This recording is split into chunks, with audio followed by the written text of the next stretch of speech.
जय गुरुदेव, जय माँ काली। कैसे आप लोग हैं? देखिए, आज बात करते हैं हम परमात्मा के ऊपर। ठीक है। देखिए, इस धरती पे हम लोग क्यों आते हैं? देखिए, हम लोग आते हैं, अपना ये पूरा चक्र पूरा करते हैं, फिर चले जाते हैं, फिर आते हैं, फिर पूरा चक्र पूरा करते हैं, यहाँ पर आकर के फिर वही ज़िंदगी जीते हैं, दुख सुख सब झेलते हैं, फिर जाते हैं। क्यों? क्योंकि जब तक हम उस परमात्मा से, जिसके कि हम अंश हैं, उससे मिल नहीं लेते, तब तक हमारा ये चलता रहता है योनियों में आना। ठीक है। आप मनुष्य योनियों में आ रहे हैं, उसका कितनी योनियों में बदल ले, आपके ये आपके कर्म, आपके पाप पुण्य जो है वो आपका निश्चित करते हैं। अब बात यह है कि ये परमात्मा है कौन? देखिए, क्या है कि सब धर्मों में एक ईश्वर, एक ही धर्म के ईश्वर हैं। ठीक है। लेकिन अपने सनातन धर्म में, अपने हिंदू धर्म में जो है बहुत सारे देवी देवता हैं। ठीक है। लेकिन क्या है, बहुत सारे देवी देवता हैं, लेकिन मार्ग एक ही है। मार्ग एक ही, परमात्मा एक ही। वो परमात्मा कौन है? देखिए, जिससे वो परमात्मा कौन है?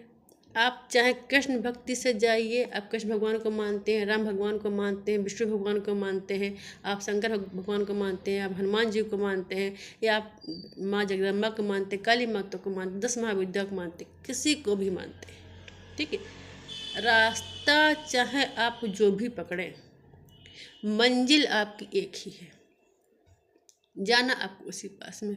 वो है परम शून्य। क्योंकि उसके बाद कुछ भी नहीं है, कुछ भी नहीं है, और उसी शून्य से ही सब कुछ प्राप्त होता है। ये जो ब्रह्मा विष्णु महेश हैं, ये जो जितने देवी देवता, सब उसी से उत्पन्न हुए और सब उसी में ही समा जाते हैं। कितने ब्रह्मा हैं, कितने विष्णु हैं, कितने महेश हैं, कितनी धरतियाँ हैं, किसी को नहीं पता। एक ब्रह्मा विष्णु महेश तो नहीं है, कितनी देवियाँ हैं। लेकिन एक ही वो पराशक्ति है, एक ही परम शक्ति जो सब में है, जिसके बिना शिव भी सबके समान है। वो पराशक्ति, वो जगत जननी जगदम्बा, जो वो महाशून्य में रहती, जो निराकार होकर के सब में साकार भाव से हैं, जिनसे ही ब्रह्मा विष्णु सबकी उत्पत्ति हुई है, वही परम परमात्मा है। और वो में शिव में ही है, अर्धनारीश्वर स्वरूप में है। उनके बिना शिव भी जो है सबके समान है।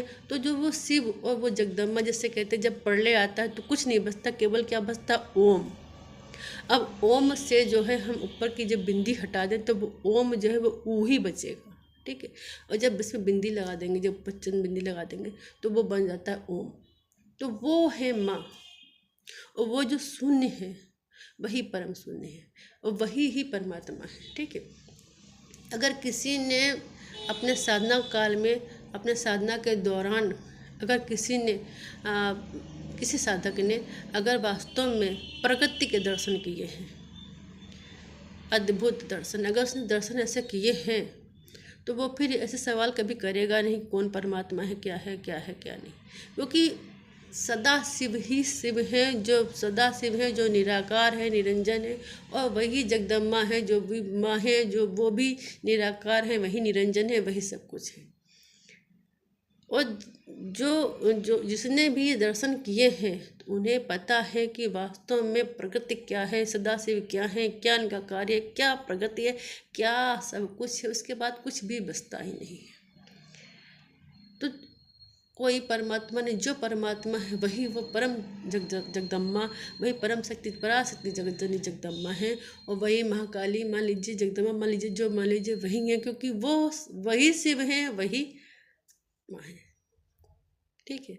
आप किसी भी मार्ग से जाइए, जाना आपको उन्हीं के पास में है, और वही ही परम सत्य है। उन्हीं से सब कुछ है, और सब कुछ उन्हीं में समाता है।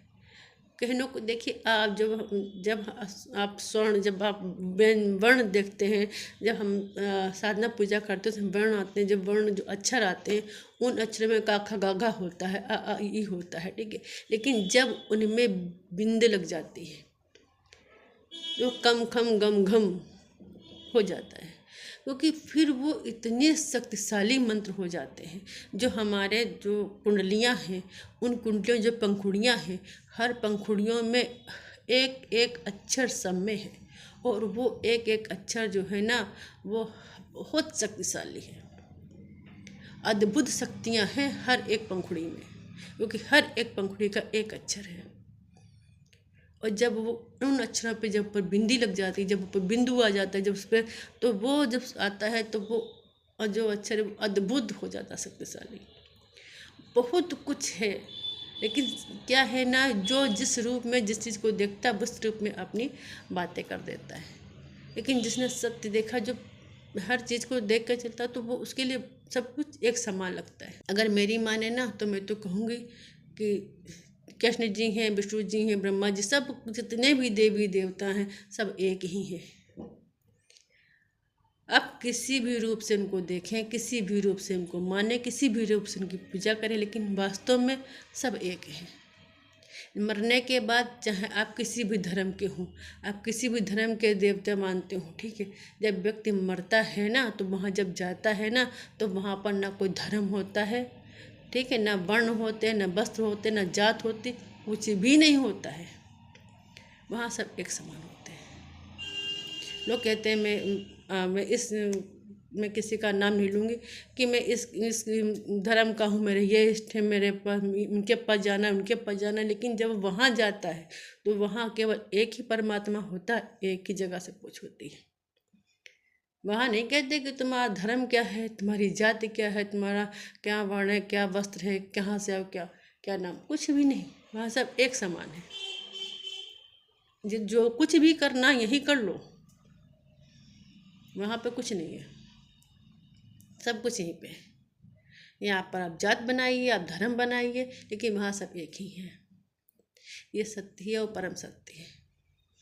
तो जो जगत जननी जगदम्बा है वास्तव में वही परमात्मा है। आप उनको चाहे शिव के रूप में कहें, चाहे आप उनको नारायण के रूप में लें, चाहे आप उनको कृष्ण भगवान के रूप में लें, आप गणेश भगवान के रूप में लें, आप किसी भी देवता के रूप में आप पूजा करें, जो आपको पसंद हो, जो आपके मन को भाए, जिस रास्ते से आप उनके पास जाएं आप जाइए, लेकिन जाना एक ही जगह पे है। और ये परम सत्य है। सबके अपने अपने परमात्मा हैं, सबके अपने अपने वो, क्योंकि देखिए जो कृष्ण भक्त हैं तो वो कहते हैं हाँ हमारे कृष्ण जो ये परमात्मा है, हमें उनके पास जाना है। बिल्कुल चाहिए, वो आपके परमात्मा है। जो शिव भक्त हैं वो कहते हैं हमारे शिव जो है वो हमारे परमात्मा है, हमें शिव के पास जाना है। हाँ, अब आपके परमात्मा है। जो बजरंगबली के भक्त हैं वो उनके परमात्मा है, जो काली माँ के भक्त हैं वो उनके परमात्मा, जगदम्बा भक्त वो उनके परमात्मा। आप देखिए, आप आत्मा हैं और आपको अपने परमात्मा से मिलना है, ठीक है। आपको अपनी चीज़, अपने अपने किसी बहुत प्रिय, अपने किसी बहुत प्रेमी, अपने किसी चीज़ को पाना है तो आप किसी भी रास्ता से जाइए, आपको पाना तो उसी को है ना, क्योंकि सब कुछ उसी में जाकर समाता है। क्योंकि जब जब प्रलय आती है, जब सृष्टि बनती है तो हमेशा नए ब्रह्मा का जो है अवसर होता है कि भाई कौन इस बार ब्रह्मा बनेगा, कौन सृष्टि का संचालन करेगा। कभी राम युग आता है, कभी कृष्ण युग आता है, कभी किसी का युग आता है, कभी किसी का युग आता है। लेकिन वास्तव में वो जो निरंजन निराकार हैं, जो सदा शिव हैं, जो जगत जननी जगदम्बा है, वो अब उनके अंश जो हैं वो अवतरित होते हैं, ठीक है, इस सृष्टि का संचालन करने के लिए। लेकिन वो माँ साकार होकर भी निराकार रहती हैं, वो कभी जन्म नहीं लेती। वो एक ऊर्जा पिंड है जो रहती, जो सदा शिव हैं, जो शिव हैं वो जब हैं, जो शिव हैं, जो वो भी निराकार है, निरंजन है, जो अवतरित होते हैं वो भी कोई जन्म नहीं लेते। लेकिन जो वास्तव में सदा शिव हैं तो वो भी निराकार रहते हैं, वो भी ऊर्जावान रहते हैं, वो भी अपना कार्य करते हैं। तो जो निरंजन है, निराकार, जो तो वही परमात्मा है। अब आप चाहे उनको आप शिव जी कह लो, चाहे आप जगदम्बा कह लो, ठीक है, दोनों एक ही हैं, उनको आप अलग नहीं कर सकते, क्योंकि वो दोनों एक ही आत्मा में है, एक ही परमात्मा है, एक ही आत्मा है, क्योंकि एक ही शरीर में दोनों का वास है। तो वो निराकार होकर भी साकार रूप में रहते हैं, वास्तव में परमात्मा वही है। आप किसी भी रूप में जाइए, देखिए क्या है कि हर कोई के अपने इष्ट होते हैं, ठीक है, और जब आप अपने इष्ट को प्रेम कर करके, जब अपने इष्ट पूजा करके उनके अंदर समर्पित होकर के जाते हो, तो उनकी भक्ति से जाते हो, तो वो अच्छा होता है। अब पता चला कि आप एकदम मैं तो कृष्ण जी को मानती हूँ, मुझे जगदम्बा माँ को पाना है, तो अब कृष्ण के लिए रो रही हो, आप कृष्ण के लिए परेशान हो, आप कृष्ण के लिए वो करो, और आप कह रहे हो मुझे तो जगदम्बा ध्यान करना है, तो है तो एक ही ना। तो आप कृष्ण मार्ग से जाइए।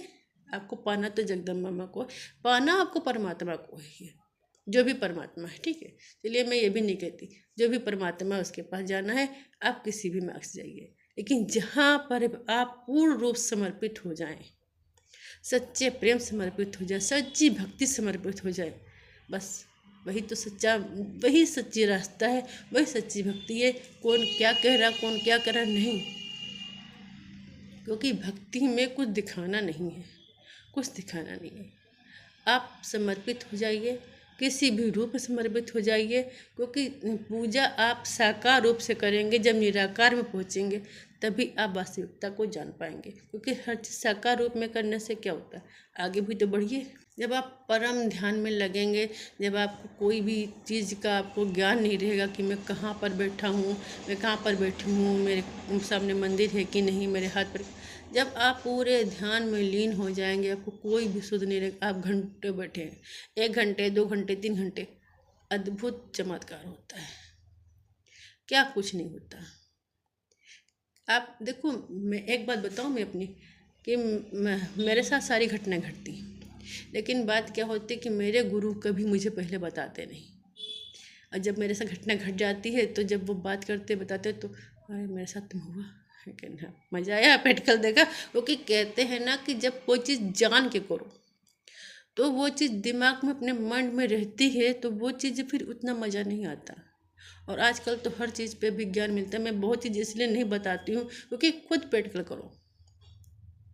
मैं कभी भी चीज़, मेरे साथ जो कुछ हुआ मुझे पहले से कभी भी कुछ बताया नहीं गया, और जब चीज़ें घट गई, क्योंकि जब मुझे बताया नहीं गया तो मुझे उसकी जानकारी नहीं हुई, जब जानकारी नहीं हुई तो मैं अपने ध्यान में बैठी रही और मैं सीधे चली गई। फिर मेरे अंदर जब मैं सीधे बैठ गई, मैं अपने गुरु को ध्यान किया, अपने इष्ट को ध्यान किया, तो फिर मुझे कोई दिक्कत नहीं हुई। और जब सारी चीज़ें बीत गई तब पता चला कि हाँ ये था, ये था, ये था। अरे बाप रे, इतना ये था, ऐसा ऐसा होता है। जब मुझे कोई मतलब, जब मैंने खुद को समर्पित कर दिया, वो खुद देखने वाला है तो मैं क्यों डरूं। लेकिन जो चीज़ आप प्रैक्टिकल से खुद अपने देखते हैं ना, वो अद्भुत होती है। बस इतना करो कि हाँ, हम पूरी तरह समर्पित होकर ध्यान करें। देखें दुनिया क्या करी मुझे नहीं पता, किसको क्या देखा मुझे नहीं पता, आप खुद देखिए, खुद समझिए, खुद लाभ उठाइए इसका। इतना आनंद आता है भाई, पता नहीं कितना, बहुत आनंद आता है, उनको शब्दों में तो वर्णन नहीं कर सकते। ठीक है, आप अपने किसी भी रूप में या किसी भी तरह से आप अपने पूरी तरह समर्पित होकर पूजा कीजिए, ध्यान कीजिए और अपने परमात्मा से मिलिए। क्योंकि जब तक आप उनसे नहीं मिलेंगे, आप कुछ भी करिए, यहाँ तो आपको आना पड़ेगा, यहाँ के दुख सुख आपको भोगने पड़ेंगे। और क्या देखिए, कोई नहीं जानता, अनजाने कितने पाप हो जाते, कितने क्या हो जाते, फिर वो किस स्थिति में कहाँ लाता। इस समय तो मनुष्य की योनि में है, फिर किसकी योनि में होना पड़ेगा, है ना। तो ऐसा करो, ऐसा करते हैं, है ना, तो ऐसा किया जाता है कि भाई जो है से निपट जाए। अब इस मोह माया में कुछ भी नहीं रखा है। आप बात है कि आप किसी के भी धर्म को ठेस ना पहुँच रही हो, माफ़ करना, मैं किसी के धर्म को नहीं कह रही हूँ, ना किसी के मैं इष्ट को कह रही हूँ, ना मैं किसी को कुछ कह रही हूँ। मैं ये कह रही हूँ कि भाई आप किसी को भी मानते हो, कोई भी आपका धर्म हो, कोई भी आपका इष्ट हो, एक रास्ता है, एक मार्ग है, एक परमात्मा है। जिस भी आप रास्ते से जाए, ठीक है, जिस भी आप रास्ते से जाए, आप जिसको भी अपना इष्ट मानते हो, पूर्ण समर्पित भाव से, पूर्ण प्रेम से, पूर्ण भक्ति से आप बस समर्पित हो जाए कि बस तू मुझ में, मैं तुझ में। लोग कहते हैं अहम ब्रह्मास्मि, अहम ब्रह्मास्मि।